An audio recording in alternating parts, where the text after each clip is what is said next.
Bienvenidos. Hoy vamos a comenzar con el módulo número 4 de Derecho Penal 1, que es el último módulo que corresponde a esta materia.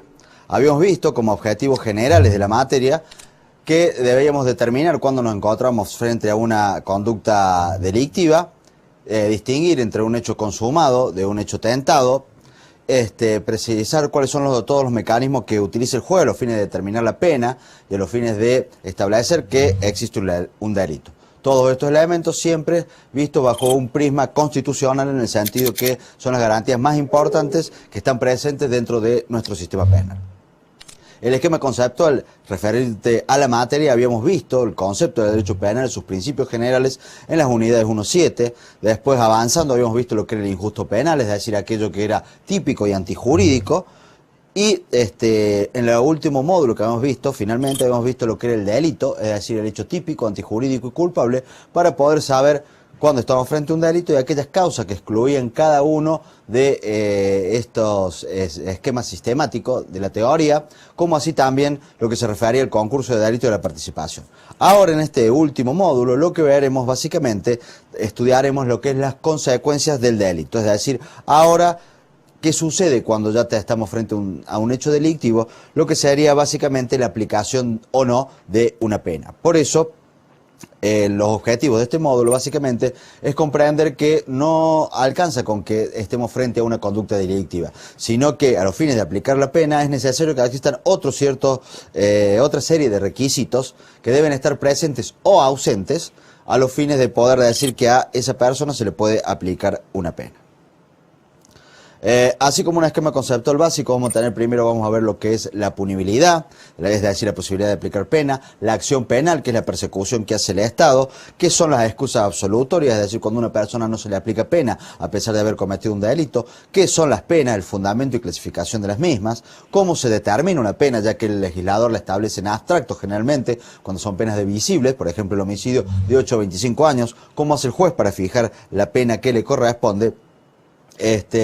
Y por último veremos también lo que son las penas y las medidas de seguridad, cuál es la diferencia entre ellas y a quién se aplica cada una. Vamos ahora al desarrollo de la clase propiamente dicho. Así vamos a ver en una primera medida lo que es la punibilidad. Básicamente, la punibilidad es la posibilidad o no de aplicar una sanción penal, es decir, una pena a quien cometió un delito. Siempre van a ser condiciones que hacen depender que yo pueda aplicarle o no a una persona un delito, porque pueden suceder cuestiones que yo, a pesar de que haya cometido un delito, por cuestiones de política criminal no le aplique pena. Por ejemplo, el artículo 185 del Código Penal establece que están exentos de responsabilidad criminal por las defraudaciones, hurtos o estafas que se cometan entre determinados parientes. Eso es una excusa absolutoria a los fines de no aplicar pena. ¿Cuál es la ubicación sistemática de la punibilidad? Para algunos autores está dentro de la teoría del delito, es decir, que a un delito lo definirían como acción típica, antijurídica, culpable y punible. Es decir, la punibilidad, último estrato analítico de la categoría del delito. En tanto, para otros autores, la punibilidad ocupa un lugar fuera de la teoría del delito y su tratamiento responde más a las consecuencias del delito y no al delito propiamente dicho. ¿Cuáles son aquellas condiciones que imposibilitan que aplique una pena a un hecho que ya, habiendo pasado todos los filtros de la teoría del delito, podemos decir casualmente que es delictivo? Por un lado, van a existir causas personales de exclusión de la pena, por ejemplo, la que hablábamos recién del artículo 185. También hay causas personales del levantamiento de pena. ¿Por qué el levantamiento? Porque sobrevienen al delito. Cuando, por ejemplo, se extingue la pena por la prescripción de la pena, por el perdón del ofendido en los delitos de multa, de acción privada, por ejemplo, ya le han aplicado pena y sin embargo ese perdón lo favorece. También de naturaleza procesal, es decir, no va a poder operar la pena. ¿En cuáles casos? Son fundamentalmente en aquellos casos donde hay impedimentos procesales para comenzar básicamente el proceso penal. Son los desafueros, el juicio político que vimos en su oportunidad. Dentro de este esquema tenemos que estudiar lo que es la acción penal. Básicamente la acción penal son diferentes formas jurídicas mediante las cuales el Estado persigue a aquellas personas que van a cometer un delito. Porque el Estado no es simplemente el Código Penal no es simplemente una ley que se aplica de por sí, sino que hay todo un esquema a través de los códigos de procedimiento donde se va a llevar adelante la persecución penal. Así, la acción penal puede ser la acción penal de oficio, pública de oficio, pública dependiente de instancia privada o privada. A estas las encontramos enumeradas a partir del artículo 71 del Código Penal. 71 son las acciones de oficio, el 72 son las dependientes de instancia privada y el 73 privada. Ustedes van a ver ahí cuáles eran. Lo que me interesa es el funcionamiento. La de oficio, básicamente, ¿qué significa? Que el fiscal apenas se entere que se ha cometido un delito, lo persigue. Sí o sí, exista o no denuncia. Es más, él puede, por ejemplo, enterarse que a mí me han realizado un robo, yo no denunciarlo, él lo investiga lo mismo, yo puedo ir y decirle que no lo investigue porque yo a esta persona la perdono, por ejemplo, y él no lo va a hacer. ¿Por qué? Porque el carácter de oficiosidad hace que él deba sí o sí investigar ese delito. Esos son los de oficio público. Después tenemos en el 72 los dependientes de instancia privada. El dependiente de instancia privada, lo que sucede en este tipo de delitos es que él no puede investigar si no hay una denuncia previa. Por ejemplo, acá están involucrados los delitos sexuales. El fiscal puede estar, por ejemplo, presenciando una violación y sin embargo, si la víctima de la violación no denuncia, él no puede detener a esa persona ni perseguir ese hecho. En tanto, en las acciones privadas funciona como si fuese una demanda civil, es decir, no existe el fiscal. Es la propia persona quien lleva adelante todo el proceso penal, desde la acusación hasta el pedido de sentencia.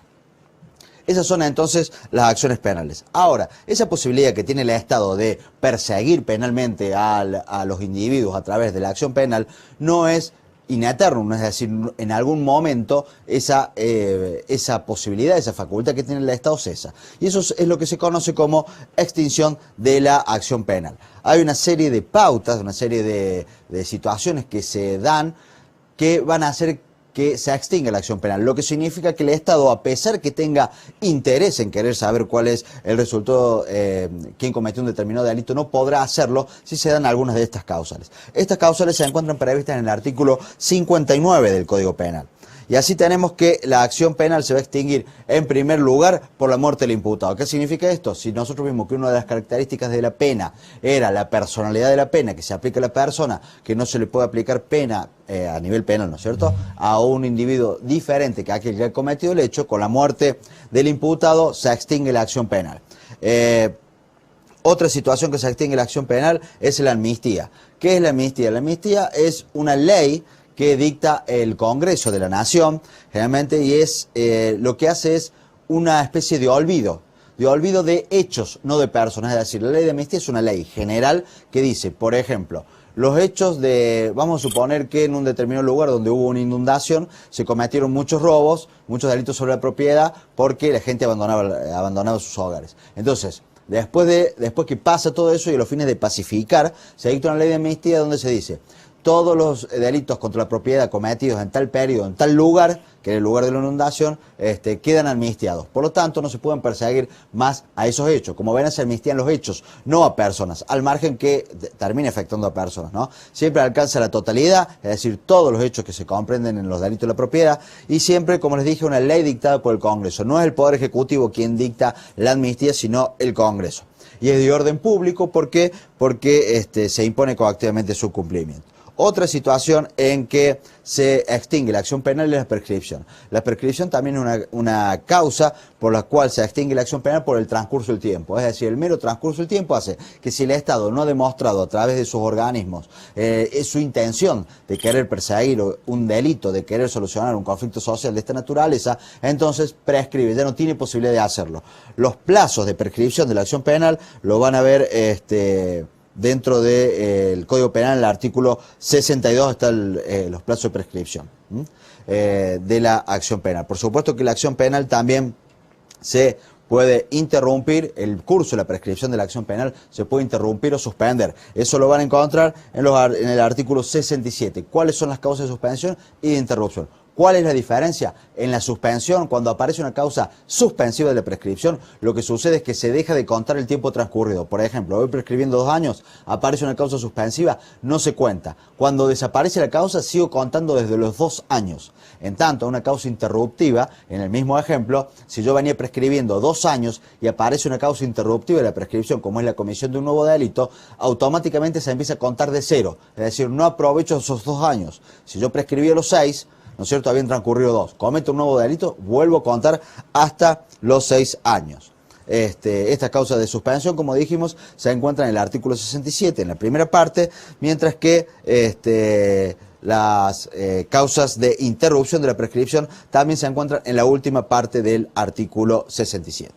Vamos a ir al primer corte, luego de esto seguimos con las causas de extinción de la acción penal.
Continuando con las causas de extinción de la acción penal, vamos a ver ahora la que establece el inciso 4 del artículo 59, que es la renuncia del agraviado. Esta renuncia del agraviado es una causa extintiva, pero de los delitos de acción privada, los que vimos recién, en donde el fiscal no actúa, sino que es la propia persona la encargada de perseguir el delito. Y el artículo 60 del Código Penal establece que solo perjudica al renunciante y a sus herederos, es decir, solo beneficia respecto a quien se hace la renuncia. Otra causa de extinción de la acción penal es la oblación voluntaria de la multa. ¿Qué significa? Hay delitos que están exclusivamente amenazados con pena de multa. Una aclaración que les quiero hacer en este punto a los fines de que después sea más práctico a ustedes. Este módulo 4 que estamos viendo en este momento es básicamente mucha ley.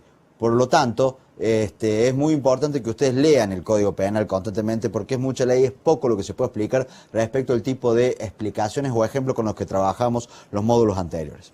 Continuando entonces con estas causas de extinción de la acción penal y la oblación voluntaria de la multa, se establece en el artículo 64. Y hay dos momentos básicamente. Siempre la persona tiene que ofrecer la reparación de los daños causados, pero la multa, ¿cuánto paga de multa?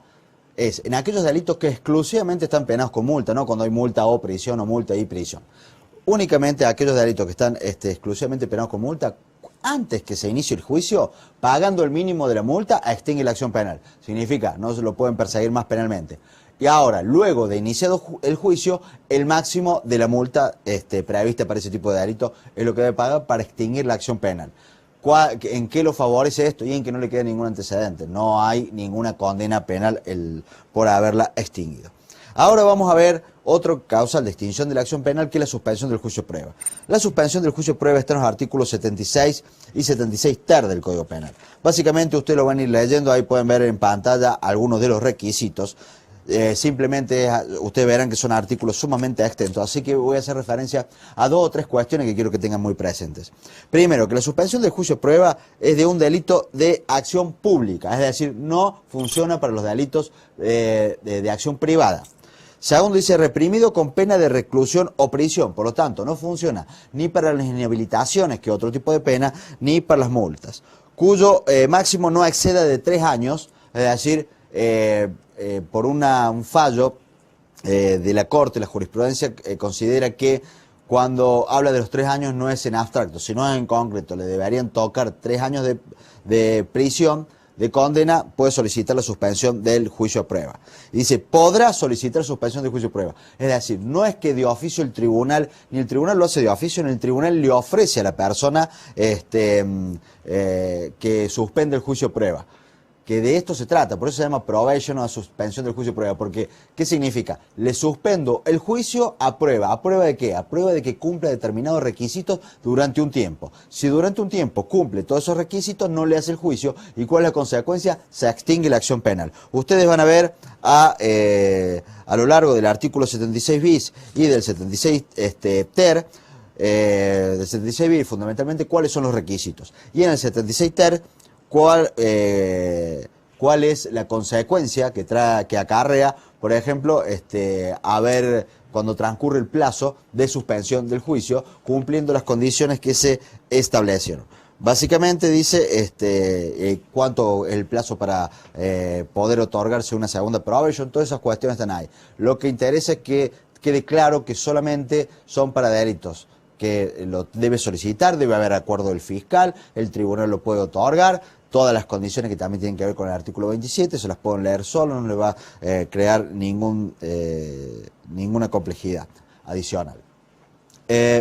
Por otro lado, tenemos también como causales de la acción penal el avenimiento. El avenimiento es un acuerdo que se incorpora en materia penal en el artículo 132 en los delitos en los delitos sexuales, y básicamente lo que prevé el artículo 132 es que la persona, básicamente, el 132 establece varias pautas, pero respecto al avenimiento dice: si ella, es decir, la víctima, fuere mayor de 16 años, es decir, 16 es la edad mínima con la cual la víctima puede proponer un avenimiento. Dice, podrá proponer un avenimiento con el imputado. ¿Qué significa? El imputado de un delito sexual, la víctima puede hacer algún tipo de arreglo, ya sea un simple perdón, un arreglo de tipo económico o cualquier situación que ella crea conveniente con el avenimiento. Pero no es simplemente cualquier persona que comete un delito sexual, sino que dice el tribunal podrá, dice el artículo, excepcionalmente, es decir, no se otorga siempre, aceptar la propuesta que haya sido libremente prestada, significa que no ha habido presiones por parte de quien fue el victimario, cuando, y acá hay algo importante, en consideración especial, a la especial y comprobada relación afectiva preexistente, considere que es un modo más equitativo de solucionar el conflicto, básicamente. O sea, ¿qué es lo que se debe probar? Que había antes una relación afectiva preexistente. Esto es porque muchas veces sucede que hay parejas que se separan, ya sea por divorcio o novios que se separan, y después tienen, como quien dice, una especie de arreglo de alguna manera, tienen algún tipo de relación sexual y a veces, por alguna cuestión de despecho o lo que sea, denuncian como que ha habido una violación. Entonces, ante ese tipo de situación, comprobando que ha habido una relación afectiva preexistente, se puede aceptar el avenimiento y extinguir de este modo la acción penal. Vamos a pasar ahora a la próxima unidad, donde vamos a hablar de la pena.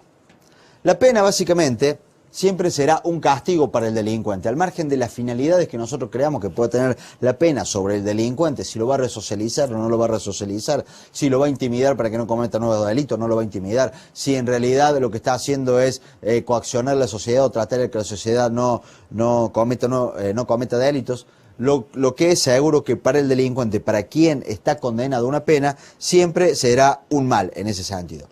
Por eso, ¿cuáles son las teorías acerca de los fines de la pena? Tenemos las teorías absolutas de la pena o teoría de la retribución. Básicamente esas teorías que dicen que la pena en realidad es una retribución al delincuente por el mal que causó. No tiene ninguna otra finalidad, por eso son absolutas. Simplemente vos robaste, entonces vas preso.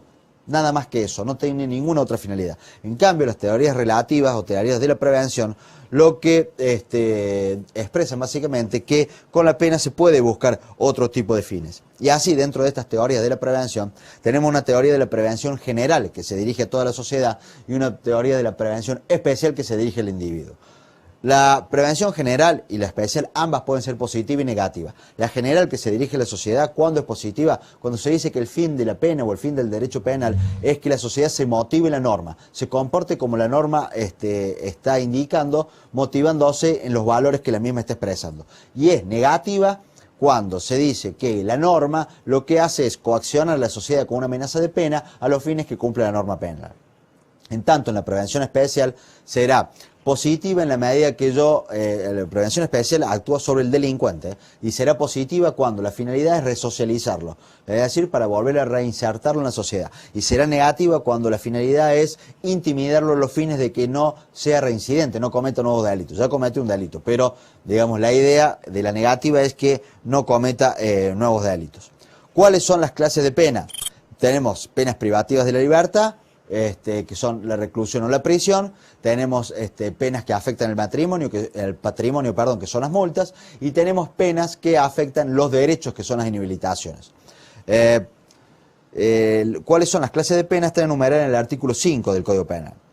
Penas accesorias son aquellas que son inherentes a la propia pena, que se aplica. Entre ellas la inhabilitación absoluta, que ustedes verán en el artículo 12, que a toda persona privativa de libertad mayor a 3 años. ¿Por qué? Porque quien tiene una pena mayor a 3 años, no se lo puede realizar en ejecución condicional, sino que debe cumplir la condena y por lo tanto está expuesto a que sus bienes, su patrimonio, la patria potestad que ejerce sobre sus hijos, se le aplica entonces en ese caso una curatela a los fines de que él administre los bienes. También otra pena accesoria inherente muchas veces es el decomiso, que está en el artículo 23, que los bienes utilizados para cometer el delito son decomisados, es decir, pasan a favor de el Estado. ¿Cuáles son las causas extintivas de la pena? Entre las causas extintivas de la pena, así como hay causas de extinción de la acción penal, tenemos también causas de extinción de la pena. Y las causas de extinción de la pena las vamos a encontrar en el artículo 65. Y básicamente son las enumeradas, que tenemos la muerte del condenado, la amnistía, el indulto. El indulto básicamente, ¿de qué se diferencia de la amnistía? El indulto se diferencia de la amnistía que lo dicta el Poder Ejecutivo, no el Poder Legislativo.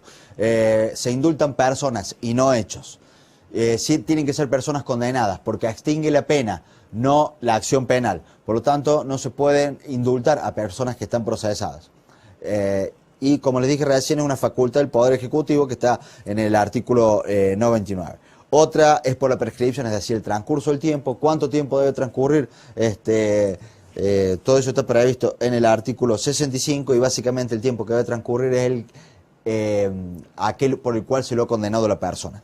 Y por el perdón del ofendido en los delitos de acción privada. Y acá, en este caso, el perdón del ofendido cuando perdona la pena, sí favorece a los partícipes. No era así en el caso de la acción penal, sí en la pena. Vamos ahora a la unidad 23, que es el momento de determinación de la pena. Es decir, cuáles son las formas que yo determino una pena. Porque como dijimos, el Código Penal establece, el que matare a otro tendrá una pena de 8 a 25 años.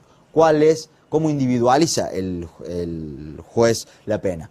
Dentro de lo que es la determinación de la pena, hay situaciones en que tenemos la primera forma de determinar la pena es en abstracto, es decir, cuando el legislador la determina. Ustedes van a ver que hay varios sistemas de una determinación absoluta por parte del legislador. El legislador podría decir, el que matare a otro tendrá una pena de 15 años, y es una determinación legal, totalmente absoluta, puede ser relativa, ustedes lo van a ir viendo. Nosotros lo que tenemos dentro de lo que son las determinaciones es que el legislador determina en forma abstracta una escala penal y el juez, a través de ciertas pautas que vamos a ver después del corte, va a establecer cuál es la pena que le corresponde a ese hecho. Ahora vamos a un corte y vamos a seguir hablando sobre la determinación de la pena.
Continuamos ahora con el sistema de determinación de la pena.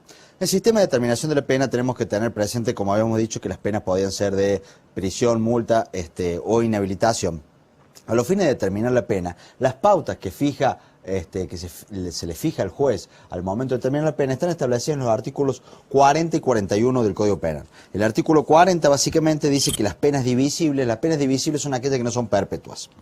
En razón del tiempo o de cantidad, ¿por qué? Porque la pena de multa está en cantidad, ¿no es cierto? No en tiempo. Los tribunales fijarán la condenación de acuerdo a las circunstancias atenuante y agravante, básicamente, y lo que expresa, dice, el artículo siguiente, el artículo 41.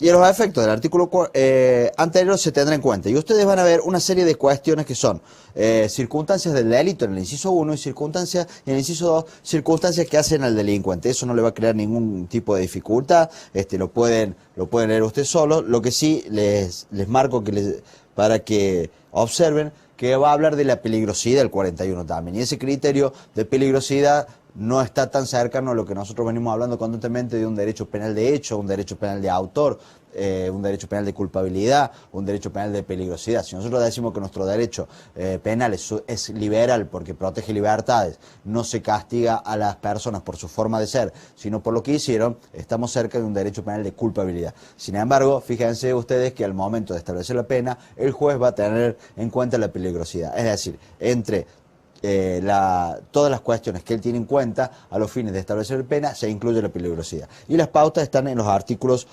40 y 41. Ahora, no solo eso es para las penas para todas las penas. Sin embargo, para las penas de multa, tiene otro requisito más.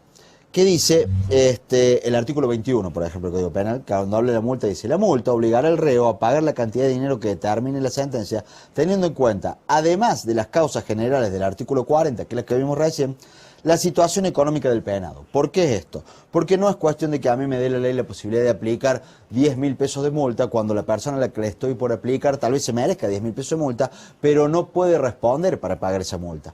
No tiene cantidad para pagar esa multa. Por eso el mismo 21 ustedes ven que le da la posibilidad que la pague en cuotas, le da la posibilidad, por supuesto a pedido de parte esto, ¿no? Da la posibilidad que la pague en cuotas, da la posibilidad que lo haga con algún trabajo remunerado. ¿Por qué? Porque que al momento de fijar la condena también va a tener en cuenta la situación económica del penado para saber que puede cumplir con la pena, porque si no estoy imponiendo una pena que es de cumplimiento imposible y no es ese el objetivo de las penas ni de multa ni de prisión. Y antes de convertir la multa en prisión, que cuando el reo no paga la multa, se la puede convertir en prisión, puede el juez hacer ir contra los bienes o contra las entradas de esta persona que ha sido condenada. Respecto a lo que es la determinación de la pena y las formas de cumplimiento y todo este tipo de cuestiones, como les digo, acá tienen que dedicarle mucha lectura a la ley porque es lo más importante. Por eso quiero ahora yo hacer hincapié en dos cuestiones que a veces es la que le cuesta un poco de trabajo, y es diferenciar la condena condicional de la libertad condicional. Vamos a ver lo que es primero la condena condicional. La condena condicional está en el artículo 26. Y la condena condicional lo que hace es, a una persona que está condenada a una pena de prisión, generalmente ya vamos a ver de prisión, la reclusión está condenada a una pena de prisión, lo que hacen es que no cumple efectivamente esa condena en encierro, sino que condicionalmente, es decir, sujeta a condiciones, pase el tiempo que dura la condena en libertad. Y dice el artículo 26, lo vamos a leer muy rápidamente y las cuestiones más importantes. Dice, en los casos de primera condena a pena de prisión, es decir, no reclusión, solo prisión y primera condena a la pena de prisión que no exceda de 3 años, en concreto la condena, no en abstracto, puede tener una escala penal de hasta 15 años, pero si me condenaron a 3, puede el tribunal condenar a una condena de ejecución condicional. Entonces, primera condena de prisión que no excede de 3 años, es facultad del tribunal disponer que en el mismo pronunciamiento se deje en suspenso el cumplimiento de la pena. Y ustedes van a ver ahí todos los otros requisitos que son los que se va a tener en cuenta y a los fines de establecer esta cuestión. El artículo 27 dice que como ¿cuál es la consecuencia de esto? Que no se va a tener como no pronunciada si dentro de los 4 años contado a partir de la fecha la sentencia quedó firme, no comete un nuevo delito, entre otras cuestiones. Pero básicamente lo que me interesa es que ustedes lo que conozcan acá al margen de los requisitos, que no son complicados, es que en la condena condicional la persona es condenada a una pena de hasta 3 años y lo que queda en suspenso es el cumplimiento de la pena. Ustedes también el 27 bis le va a establecer las pautas, es de muy fácil lectura, no le va a crear ningún inconveniente junto a la bibliografía que tiene. Ahora lo que me interesa es que lo diferencien de la libertad condicional que está en el artículo 13. En la libertad condicional, ¿cuál es la primera diferencia con la condena condicional? En la condena condicional yo estoy en un juicio, me condenan y en el mismo pronunciamiento me dicen que voy a estar en libertad durante ese tiempo. En la libertad condicional, a mí me condenaron, estoy encerrado y antes de cumplir la pena, cuando transcurrió un determinado tiempo, me dejan salir en libertad también bajo ciertas condiciones. Pero en la condena condicional nunca estuve preso. En la libertad condicional estuve preso, pasó un tiempo y salí.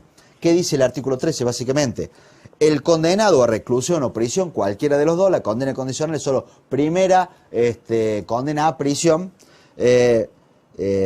perpetua que hubiera cumplido 35 años, es decir, que está condenado a prisión perpetua 35 años. El resto, ustedes van a ver que les establece el tiempo, les va fijando el tiempo que tiene establecido y otro tipo de pautas como posibilidad para obtener la libertad condicional. Eso todo está en el artículo 13, que como les digo no es complicado. El artículo 14 establece que la libertad condicional no se va a considerar a los reincidentes, es decir, aquellos que cometen nuevamente un delito, y tampoco a delitos sumamente graves como son la muerte de un secuestro extorsivo, ese tipo de cuestiones. Y después el 15 dice, la libertad condicional será revocada y solo hay dos situaciones por las cuales la libertad condicional se revoca. Es por la comisión de un nuevo delito o violar la obligación de residencia, es decir, el lugar en que se va a encontrar la persona durante el tiempo en el cual está bajo libertad condicional. Vamos a ver ahora en la unidad 24, básicamente, lo que es la ejecución penal. La ejecución penal, básicamente, nuestra ley 24660, que es la ley de ejecución penitenciaria, establece cuáles son, establece primero como finalidad de la pena privativa de la libertad, básicamente intentar resocializar al delincuente. Esto no se trata de imponer directamente valores en forma coactiva sobre la personalidad, sino que trata de comprender y de aceptar de que está viviendo en una sociedad la cual tiene ciertas reglas y que él debe respetar. Eso es lo que se intenta de mínima. Respecto a la reclusión y prisión, que muchas veces a ustedes les genera duda cuál es la diferencia entre reclusión y prisión, en cuanto al cumplimiento no hay diferencia alguna. Porque el artículo 8 de la ley 24660 dice que lo único que se tendrá en cuenta a los fines de imponer el tratamiento será la necesidad que tenga el condenado de un determinado tratamiento penitenciario. Pero no hay diferencia en cuanto a la ejecución de la pena en reclusión o prisión. De todos modos, hay algo que me interesa también que le quede claro, porque hay otra situación que son las medidas de seguridad. Las penas se aplican a todas las personas que son imputables, significa que tienen capacidad para ser penalmente responsables. Sin embargo, cuando la persona es inimputable, se aplican medidas de seguridad. ¿La medida de seguridad en qué se diferencia la pena? Cuando a mí me condenan una pena, me pueden condenar una pena de 3, 4, 5, 10 años de prisión. Yo sé que en un momento salgo. En cambio, en una medida de seguridad que le aplican a los inimputables, en general le aplican, si bien hay tres tipos de medidas de seguridad que ya se les aclaró, pero en general le aplican hasta que desaparezca la peligrosidad del mismo. Y la peligrosidad de la persona puede desaparecer en 1 año, en 2 años, en 3 años, en 10 años. No sabe en qué momento puede recuperar la libertad, porque siempre va a ser internada en algún tipo de establecimiento adecuado para recuperar la libertad. ¿Cuáles son básicamente las medidas de seguridad que se aplican a los inimputables? Existen medidas de seguridad curativas, medidas de seguridad educativas y medidas de seguridad eliminatorias. Las medidas de seguridad educativas se aplican siempre a los menores de 16 años. ¿Por qué? Porque nuestro sistema se es imputable a los 16 años. Entonces, lo que trata cuando un menor delinque es de educarlo. Por eso son medidas de seguridad educativa que pueden durar incluso hasta los 21 años. Las medidas de seguridad curativas son aquellas que se aplican a los enfermos. En el artículo 34, inciso 1, va a decir que el momento del hecho no pudiese por alteraciones morbosas de sus facultades, por ejemplo, o porque tiene algún problema de salud mental, no puede comprender la criminalidad del acto y dirigir sus acciones. Si existe algún tratamiento a los fines de curar la enfermedad de esta persona, de este trastorno, entonces se aplica una medida de seguridad curativa. Y por último, la medida de seguridad eliminatoria. La medida de seguridad eliminatoria es la accesoria por tiempo indeterminado que se aplica a los multireincidentes. La accesoria por tiempo indeterminado está en a partir del artículo 52. Básicamente, ¿qué es? Que a la última condena se le aplica una accesoria por tiempo indeterminado. ¿Qué es esto?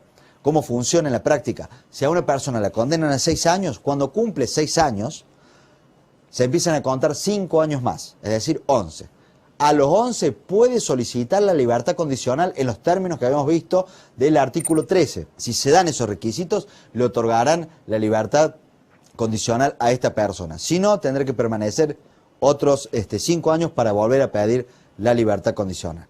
Entonces, lo que pretendo que más en claro le quede es que cuando a mí me aplican una pena, yo sé cuándo salgo del encierro. Cuando me aplican una medida de seguridad, no sé cuándo salgo del encierro. Las medidas de seguridad no tienen un tiempo máximo de duración. Las penas sí. Las penas están fijadas en la parte especial del Código Penal con un mínimo y un máximo. Las medidas de seguridad no. Bueno, para el cierre de esta clase vamos a ver una entrevista que le realizó el doctor Pablo Brandán a la doctora Consuelo Beltrán en el año 2008. La doctora Consuelo Beltrán está a cargo de la Secretaría de Ejecuciones Penales del Tribunal Oral en lo Criminal número 1 Federal de la Ciudad de Córdoba, y es muy interesante los conceptos que ella puede vertir sobre la realidad del sistema penitenciario y fundamentalmente sobre los fines de las penas privativas de la libertad. Por eso, a partir de este momento, los dejo con esta entrevista y después volvemos para el cierre final de la clase.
Continuamos con la clase correspondiente al módulo 4 de la materia de Derecho Penal 1.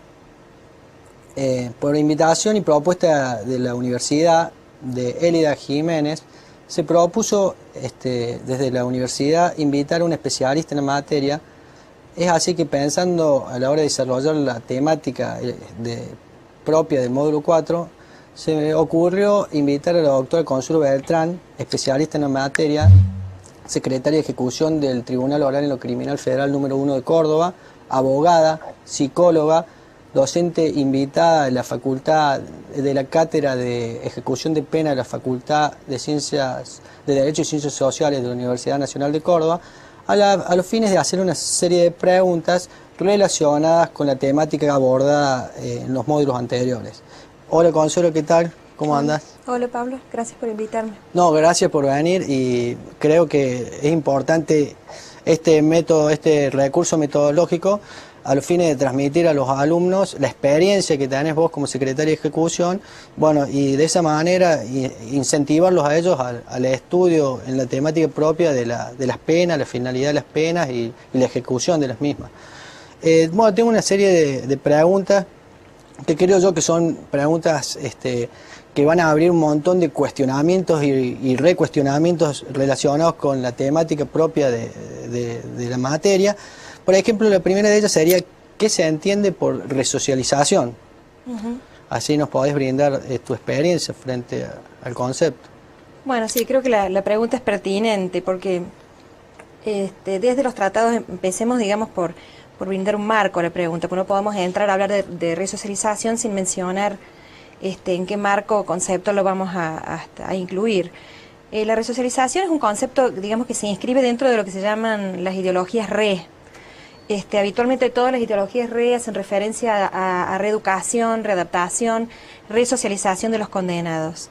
A partir de la reforma del 94 de la Constitución y de la inclusión de los tratados y las convenciones a la Constitución Nacional, tomaron mucho mayor énfasis y más importancia todos estos tratados que incluían este concepto de resocialización, tal vez no mencionándolo exactamente como resocialización, pero sí con conceptos análogos como la readaptación. Por ejemplo, el Pacto de Derechos Civiles y Políticos habla en su artículo 10 de que la ejecución de la pena promoverá y tendrá como finalidad la readaptación social de los condenados. Por su parte hay otro tratado, otro pacto, el Pacto de San José de Costa Rica, también lo menciona en su artículo 5, menciona también esta finalidad frente a la pena privativa de libertad de la readaptación social. Tras la incorporación de los pactos y las convenciones a la Constitución Nacional, se sanciona en el año 96, en 1996, una ley importantísima, absolutamente clave y nodal para todas las personas que hacemos ejecución de la pena.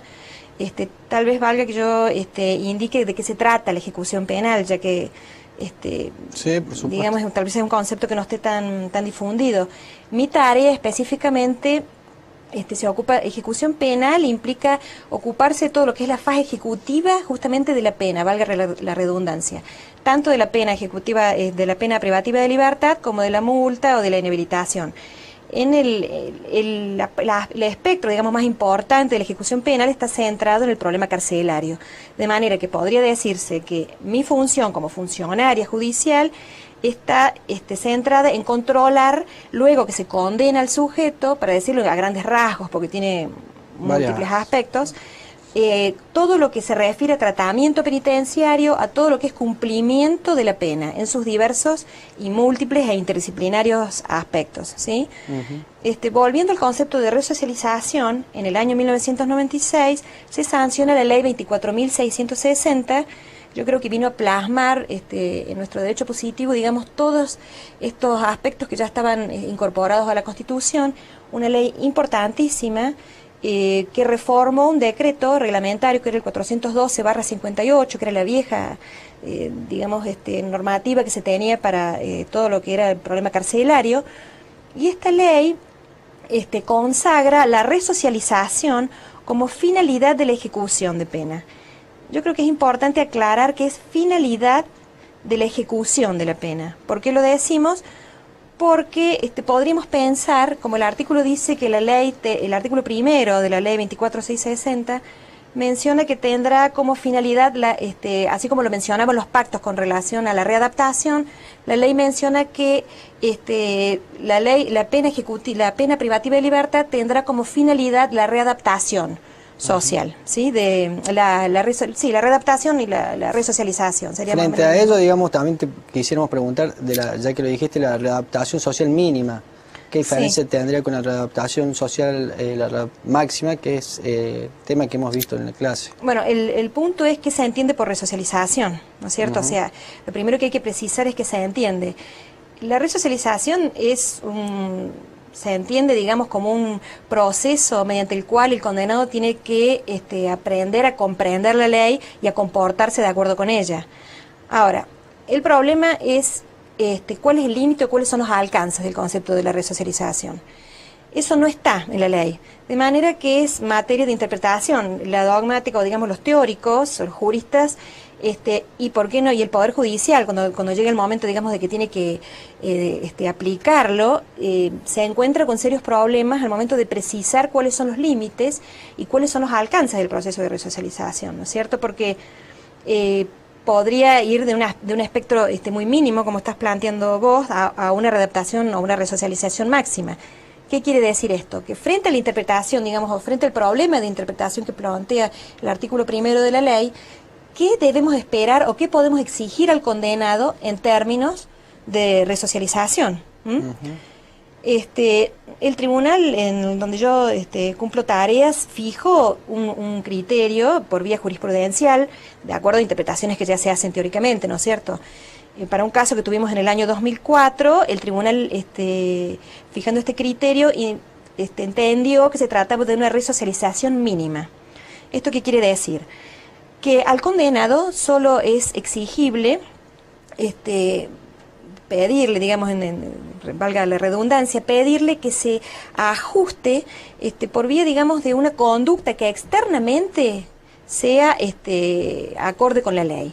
Todo lo que es el campo de las convicciones internas, de lo que sea estructura de la personalidad, aspectos que tienen que ver con cuestiones que no son mensurables exteriormente, queda reservado a la intimidad del condenado. De manera... En el caso jurisprudencial, ese que vos recién refería, fue un planteo que se le denegaba digamos, el Consejo Criminológico no hacía lugar a algún beneficio, ¿verdad? Por alguna cuestión de que no reconocía haber cometido el delito o tenía una actitud íntima o interna, no ajustada a los parámetros psicológicos exigidos.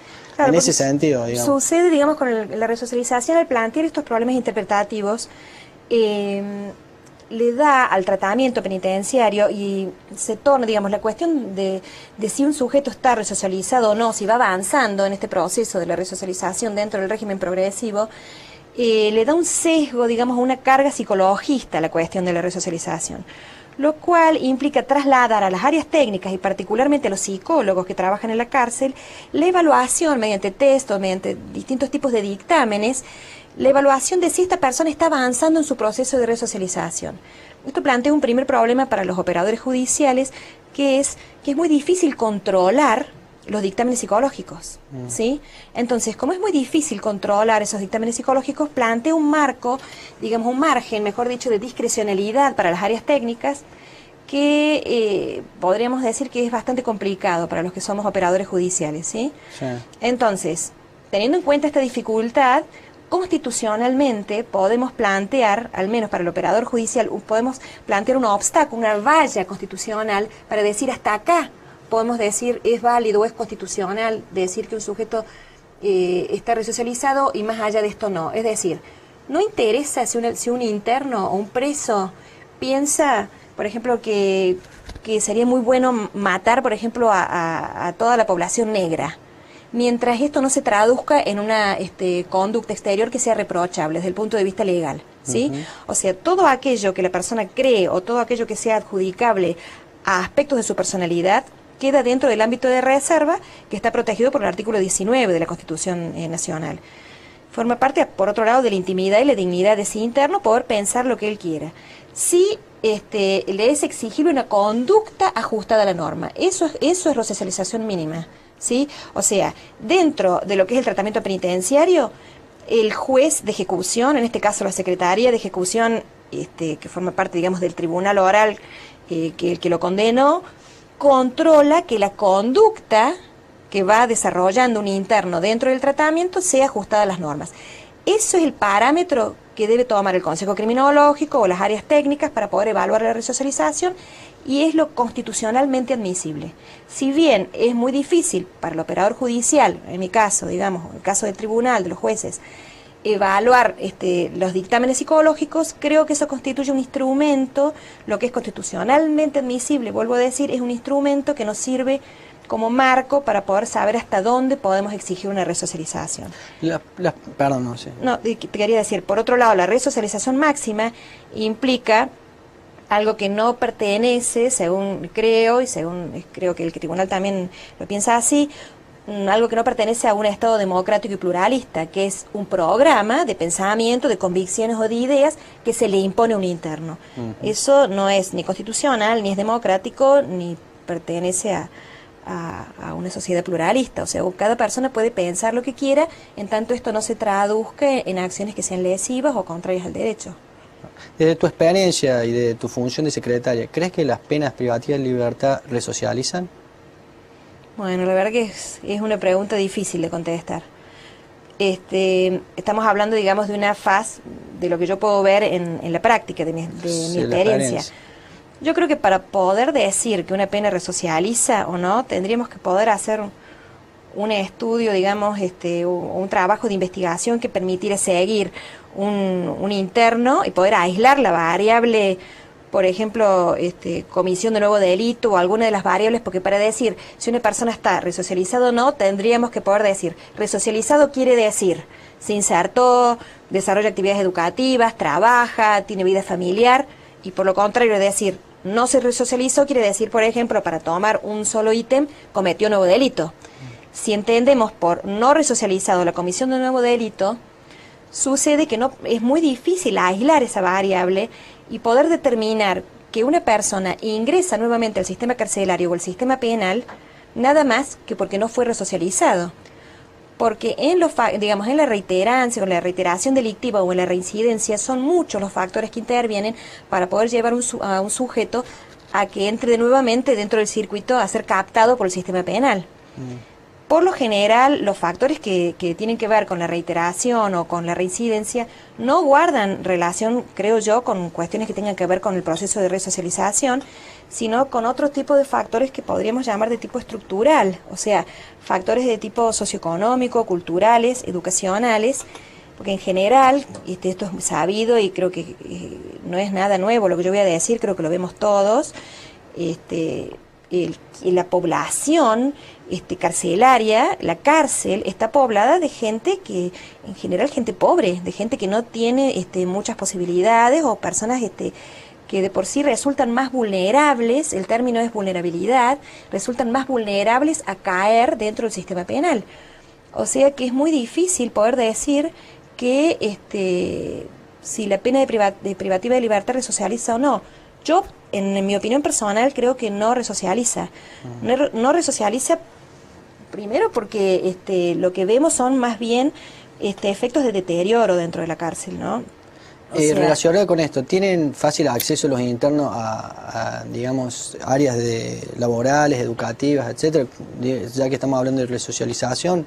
Claro, a lo que vos te estás refiriendo, digamos, serían los dos pilares del tratamiento penitenciario, porque por un lado tenemos el régimen progresivo y por otro lado tenemos lo que se llama el tratamiento penitenciario, que es el dispositivo terapéutico asistencial mediante el cual se va evaluando la resocialización, esta llamada resocialización. Ocurre que los dos pilares del tratamiento son efectivamente, como vos lo mencionas, el trabajo y la educación.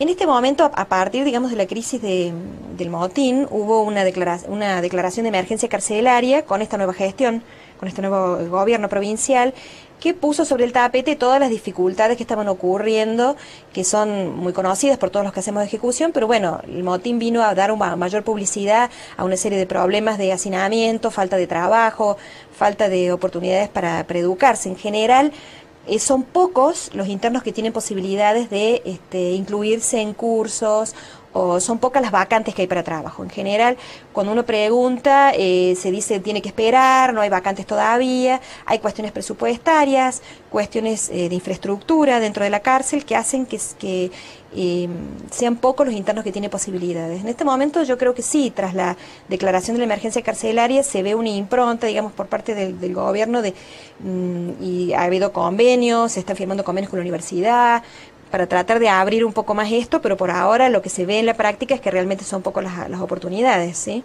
Eso tampoco colabora mucho para este proceso de resocialización. Además de eso tenemos que ver después a dónde vuelve esa persona una vez que digamos, cuáles son las condiciones socioeconómicas, cuáles son el lugar, digamos, el ambiente al cual este interno después vuelve una vez que recupera su libertad. En general, por esta cuestión de la que estamos hablando, pertenece a una extracción social donde no tiene muchas oportunidades cuando sale tampoco de reinsertarse, porque justamente lejos de ver el proceso de resocialización, como yo te mencionaba, lo que se ven son los efectos deteriorantes y estigmatizantes que produce el paso por la cárcel. Cuando esa persona egresa, sufre las cuestiones de estigmatización, o sea, le es muy difícil conseguir trabajo o reinsertarse. Aun cuando hubiera sido un éxito el proceso de resocialización adentro, son pocas las oportunidades que tiene el interno de poder, tras su egreso, insertarse ocupacionalmente o educativamente, ¿no es cierto? O sea, que eso también es otra dificultad que esta plantea. Sé que Consuelo, vos has sido una de las pioneras en sostener el principio de judicialización de las penas, el principio de judicialización de las sanciones disciplinarias a los fines de que los tribunales o las cámaras que condenan a los internos hagan un estudio, o los jueces de ejecución hagan un estudio sobre las sanciones disciplinarias. ¿Qué nos podés decir al respecto? ¿Te estás refiriendo al principio de judicialización de la pena? Sí. Sí, yo no sé si he sido pionera. Yo creo que hay bastantes personas, digamos, que estamos trabajando en esta cuestión de la ejecución. Sí me parece importante la apertura, digamos, de espacios institucionales donde esto se pueda hacer. Ahora voy a explicarte lo que yo entiendo por el principio de judicialización de la pena. Por ejemplo, la creatura de magistraturas especializadas, como son los jueces de ejecución, ahora en la provincia de Córdoba, es un espacio muy importante donde esto se puede operativizar. La creación de la Secretaría de Ejecución Penal, donde yo cumplo funciones, también.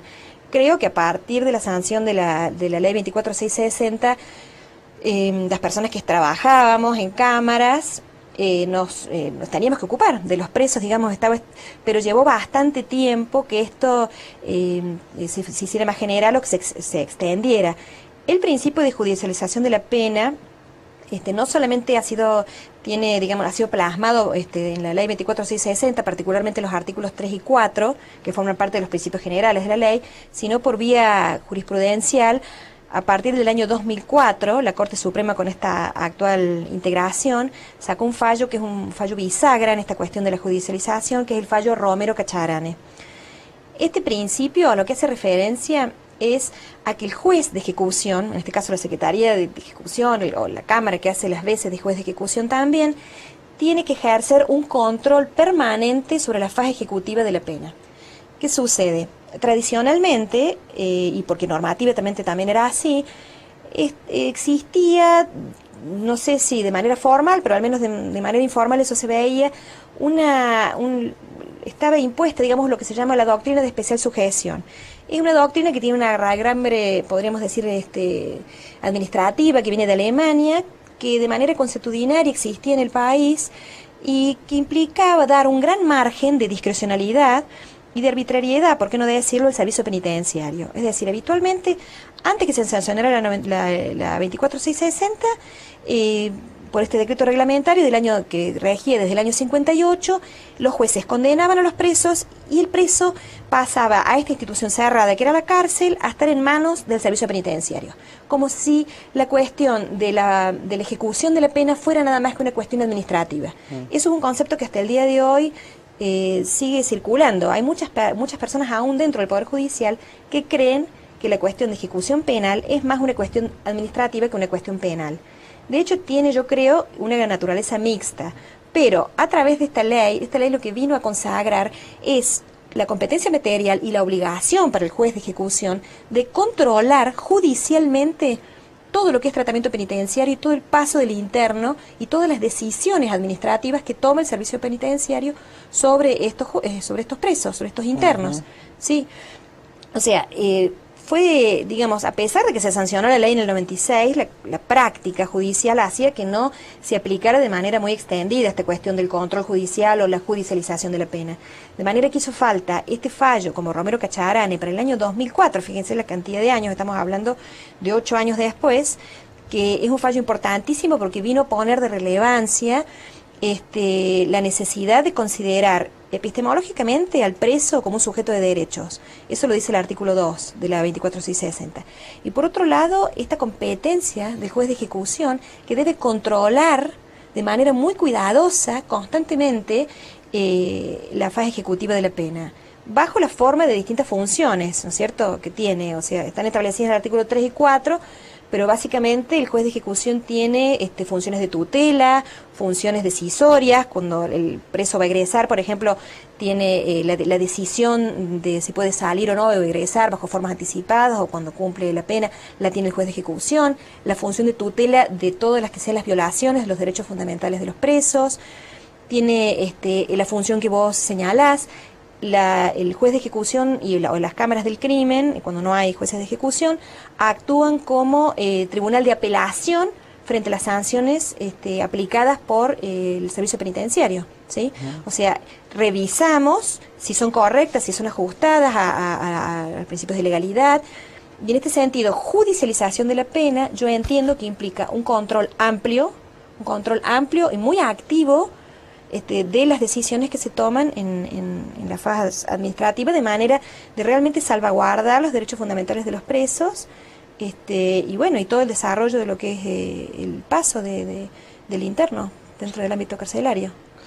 Consuelo, con respecto a la probation, la suspensión del juicio de prueba, ¿cómo lo ves que está funcionando tanto en la justicia federal y en la justicia provincial, si es que tenés conocimiento? Bueno, la probation o la suspensión del juicio de prueba están contemplados en el artículo 76 bis y 76 ter del Código Penal. Es una medida que a mí me parece que es útil.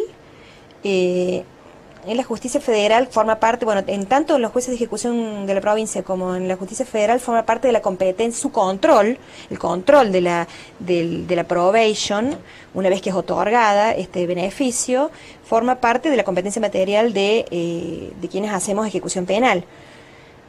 En lo que hace a la Secretaría de Ejecución, donde yo cumplo tareas en la práctica, para explicar un poco de qué se trata esta medida, previo a elevarse a juicio, a ir a juicio, a las personas, digamos, que tienen delitos menores, de acuerdo a la interpretación que se haga, puede ser delito un poco más grave o menos, pero en general son delitos menores, se les da la posibilidad de que cumpla con una serie de condiciones, que pueden ser tareas comunitarias o tratamientos, una serie de condiciones que le impone el juez, tras lo cual, si las cumple, cumplido ese lapso, esta persona puede ser sobreseída y, por tanto, no va a juicio.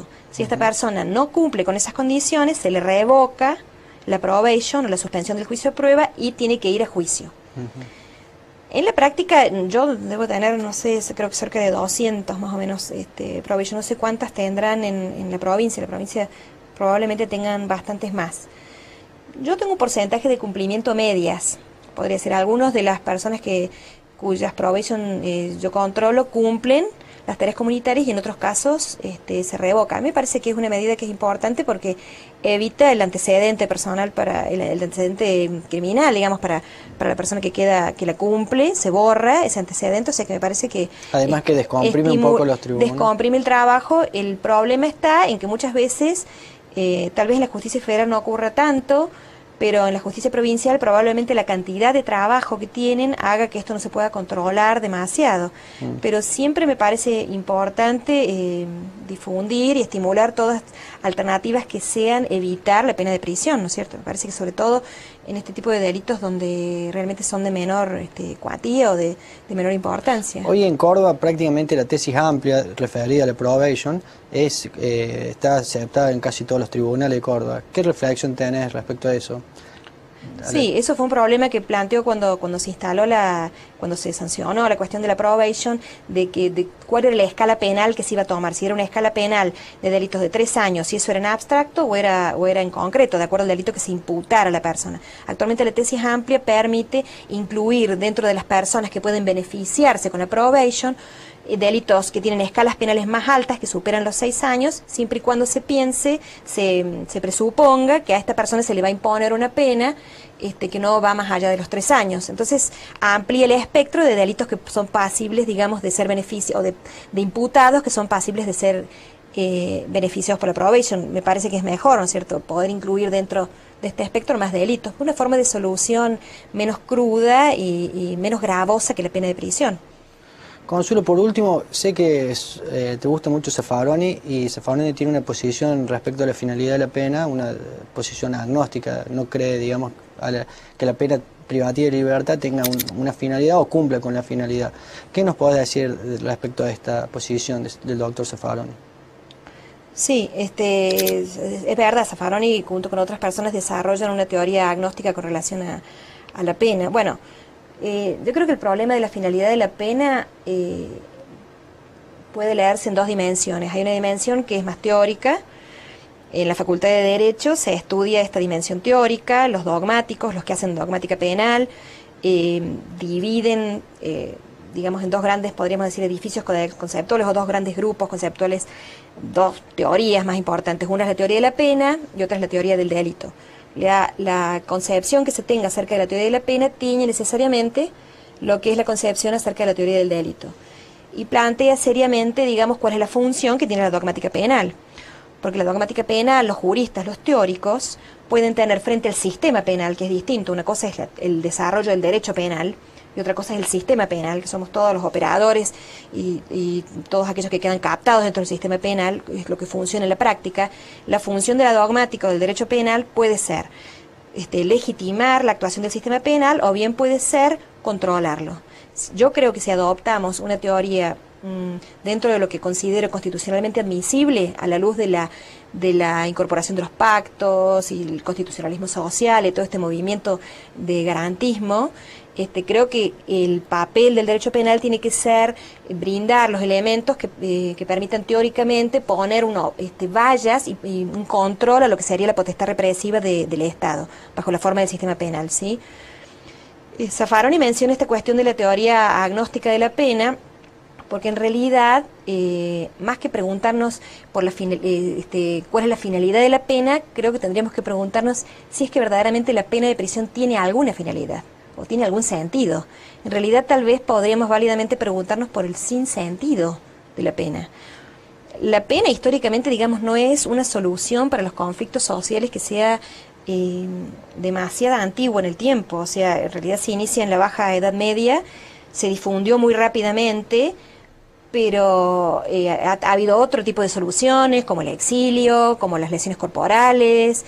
La pena de prisión como privación de la libertad es una solución, entre comillas, que hasta el día de hoy venimos utilizando, pero no porque sea buena, sino porque todavía no se ha encontrado una solución que sea mejor. En realidad son muchos más los cuestionamientos que se les hacen que los beneficios que podemos extraer de la pena, ¿sí? Por otro lado, la pena, en realidad, cuando nos preguntamos por el concepto de pena, de manera desnuda, de manera muy evidente, en realidad nos damos cuenta que en la práctica la pena, más allá de los discursos alrededor de la misma y más allá de las justificaciones que pueden hacerse desde algunas corrientes dogmáticas, la pena es un hecho de poder y significa la inflicción de un daño a alguien, de un dolor a alguien, ¿sí? Es, como lo indica la propia raíz de la palabra, es de dolor, indica dolor. De manera que yo creo que eso hay que tenerlo claro, quienes hacemos ejecución penal tenemos que tenerlo claro, y son más, como yo te decía hace un rato, los efectos de deterioro y estigmatización que se ven que otra cosa. Algunos autores como Zaffaroni mismo o Foucault mencionan este efecto de la prisonización que ocurre en el sujeto que queda captado por el sistema penal y que condenado a pena privativa de libertad, este efecto de subjetivación, de pérdida de un montón de derechos. Es muy interesante la cuestión de la pena porque Alejandro Slokar, que ha trabajado con Zaffaroni y que también es un teórico, menciona una cosa que es interesante. Él dice, cuando un juez civil condena a alguien a pagar una indemnización y le dice a la contraparte, usted va a recibir una indemnización de 100.000 pesos, uno va a la ventanilla del banco y sabe que lo que le van a dar son 100.000 pesos. Cuando un juez penal condena a alguien a una pena privativa de libertad de 3 años y le dice, a usted lo van a privar de su libertad ambulatoria, cuando este sujeto entra dentro del circuito carcelario, en realidad lo privan de un montón de otras cosas que no tiene que ver solamente con su libertad ambulatoria. Entonces ahí ya hay una desnaturalización y una modificación del objeto sobre el cual versa la pena, porque en realidad, para ser sinceros, quienes vemos a los presos todos los días o quienes vemos a la cárcel, y no solamente se trata de que acá se cumplan las penas bajo determinadas condiciones, no es un problema solamente de la región ni de Latinoamérica, es un problema, yo creo que es íncito, que hace a la naturaleza de la pena misma de prisión. En realidad se priva al interno y al preso de un montón de derechos que no tienen que ver solamente con la libertad ambulatoria.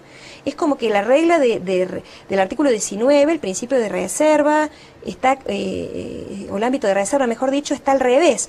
En principio, el preso tiene privados todos los derechos salvo aquellos que le son autorizados. Eso se ve cuando uno lee todo lo que es el catálogo, por ejemplo, de sanciones, donde la cantidad de acciones que están prohibidas o que constituyen sanciones y constituyen faltas disciplinarias es amplísimo. De manera que ya allí hay una cuestión que podríamos pensar epistemológica o una cuestión teórica para hacer alguna objeción con relación a lo que es la pena. Y eso tiñe o incide necesariamente en que nos preguntemos si realmente la pena de prisión tiene algún sentido, ¿sí? De manera que yo creo que teniendo en cuenta, digamos, esto que estamos hablando y cuál es la población carcelaria, cuáles son las características de la población carcelaria, siempre se trata de sectores de la población más vulnerables a caer dentro del sistema penal. Yo creo que más que plantearnos cuestiones de resocialización o si la finalidad de la pena, si el sujeto puede salir resocializado o no, creo que en realidad hay una obligación del Estado de hacer una oferta de reducción de la vulnerabilidad, que eso lo menciona Zaffaroni específicamente, de una oferta de reducción de la vulnerabilidad, de manera tal que si el sujeto quiere, siempre estamos hablando de una oferta voluntaria, se le ofrezca a esta persona poder reducir las condiciones de vulnerabilidad que hicieron que este sujeto cayera dentro del sistema penal. Esto no quiere decir, como dicen algunos docentes, que se le va a enseñar a robar mejor. No se trata de eso, porque en algunos casos algunas personas lo interpretan así. Se trata verdaderamente de que seamos realistas y podamos darle herramientas para que esta persona pueda reducir sus condiciones de vulnerabilidad que lo hacen más fácilmente captable por el sistema penal. Porque hay cuestiones de política criminal que son poco explicitadas, pero que en realidad tienen que ver con que lo que Zaffaroni llama agencias policiales o lo que es la policía capta siempre estos sectores más vulnerables. Hay otros sectores, y creo que eso lo sabemos todos, a los que nunca llega el sistema penal. Entonces, frente a esta realidad, Hay una realidad hoy en día que para ir a conseguir un trabajo piden certificado de buena conducta, así Sí. que ya de hecho la persona que tiene antecedentes se encuentra imposibilitada de trabajar. A eso me refería con la cuestión del efecto deteriorante y la estigmatización que viene como consecuencia de la pena. Sí, efectivamente. Bueno, Consuelo, muchísimas gracias por haber aceptado la invitación de esta entrevista. Creo yo que han sido muy rica la experiencia que nos has transmitido y quedaría solamente para terminar los conceptos o las reflexiones finales que enseguida pasamos a desarrollar.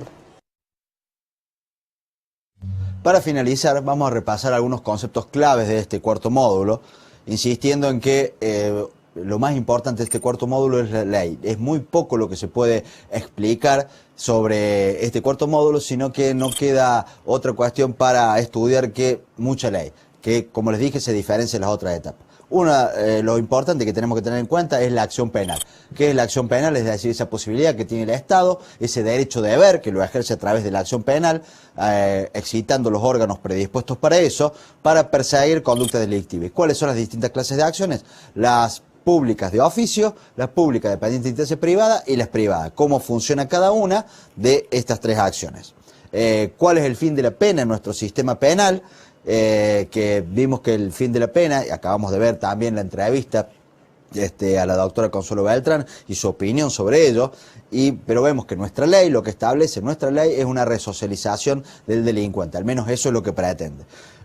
Por otro lado, cuáles son las pautas aplicables, cuáles son las mensuración que hace el juez a través del juego de los artículos 40 y 41 para aplicar la pena, utilizando el 23 al momento de individualizar las penas de multa, donde a pesar de esto tiene la pauta del 40 y 41, tiene también la situación económica del penado. Por otro lado, lo que es la condena de ejecución condicional y su diferencia con la libertad condicional. Ese hincapié que hicimos hace un rato, donde en la libertad condicional yo cumplo un tiempo de condena y en las dos, en ambas, tengo requisitos. Si yo no cumplo los requisitos, en la condena condicional me hacen cumplir la pena que me impusieron. Si yo en la libertad condicional no cumplo los requisitos, vuelvo a prisión. Esa es la consecuencia a las cuales lleva no haber cumplido las condiciones que me establecieron para gozar de estos beneficios. Y por último, las medidas de seguridad que habíamos visto, cuáles eran las clases de medidas de seguridad y los fines. Es decir, siempre las clases va a estar íntimamente relacionadas con los fines que son curativas, educativas o eliminatorias o asegurativas. Con esto finalizamos nuestra materia de Derecho Penal 1, que fue dividida en 4 módulos, esperando que hayan entendido la mayoría de la temática más compleja que hemos explicado en los primeros módulos, y ante cualquier duda que tengan o se les presente respecto a eso, se comunican con sus tutores que seguramente sabrán evacuar todas sus dudas. Hasta otra oportunidad.